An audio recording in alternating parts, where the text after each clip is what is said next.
donc on a le plaisir d'accueillir Francis Eustache, qui est professeur à l'école pratique des hautes études et qui travaille dans un laboratoire INSERM à Caen, grand spécialiste de la mémoire, et qui nous a présenté ses travaux sur le projet Remember, qui est un projet important.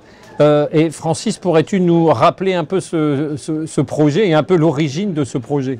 Voilà, Remember, il s'insère dans un programme plus large qui s'appelle 13 novembre, du nom des attentats du 13 novembre 2015. Bon, l'origine, en fait, c'était une volonté, notamment avec Denis Péchanski, qui est historien, de mettre en synergie les mémoires individuelles, celles qu'on étudie en clinique, mais les situer dans un cadre plus large de ce qu'on appelle les mémoires collectives ou les mémoires sociales. Et nous avons eu la possibilité, l'opportunité, après les attentats de 2015, d'avoir des moyens suffisants pour mettre en place, en fait, une dizaine d'études qui permettent comme ça de suivre l'évolution des mémoires individuelles et des mémoires collectives pendant 10 ans. Pendant 10 ans, alors Remember, c'est une étude qui est plus orientée sur le trouble de stress post-traumatique, donc qui intéresse tout particulièrement les cliniciens et bien sûr les psychiatres. Mais ce qui est très intéressant, c'est qu'on a en même temps des études qui suivent des cohortes de personnes qui n'étaient pas forcément confrontées directement aux événements traumatiques, mais qui ont été tout de même très sensibles à ce qui s'est passé. Par exemple, des personnes qui étaient loin, qui regardaient le match de télévision France-Allemagne, puis qui ont appris le drame qui se passait à Paris et dans la proche banlieue. Et ce qui va nous intéresser, c'est de voir comment les répercussions, en fait, chez des individus très différents de cette mémoire, de différents événements qui vont se produire, par exemple le procès, le moment du procès où il y a eu des interactions très fortes entre les parties civiles, entre les avocats, la défense des victimes, les médias qui ont relayé tout ça. Donc c'est un événement particulier parce que c'est un événement dont on parle beaucoup, donc c'est un événement qui est médiatisé et notre mémoire, y compris notre mémoire quand elle est affectée de façon tragique, eh bien, elle est sensible à ces modulations sociales, sociétales autour de nous.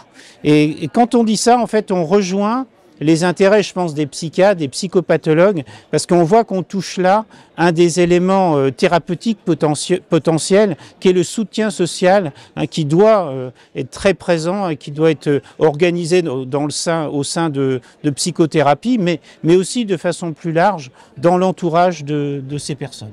Alors, effectivement, comme tu l'as dit, c'est un programme assez vaste hein, et l'étude Remember est une partie de ce programme.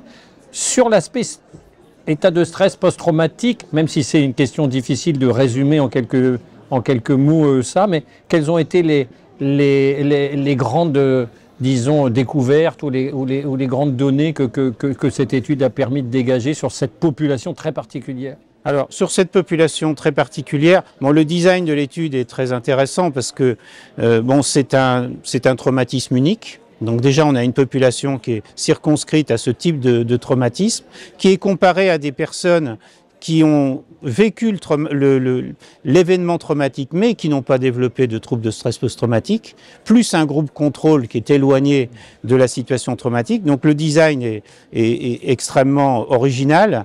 Et ce que l'on a montré, c'est une faillite des mécanismes de contrôle de la mémoire.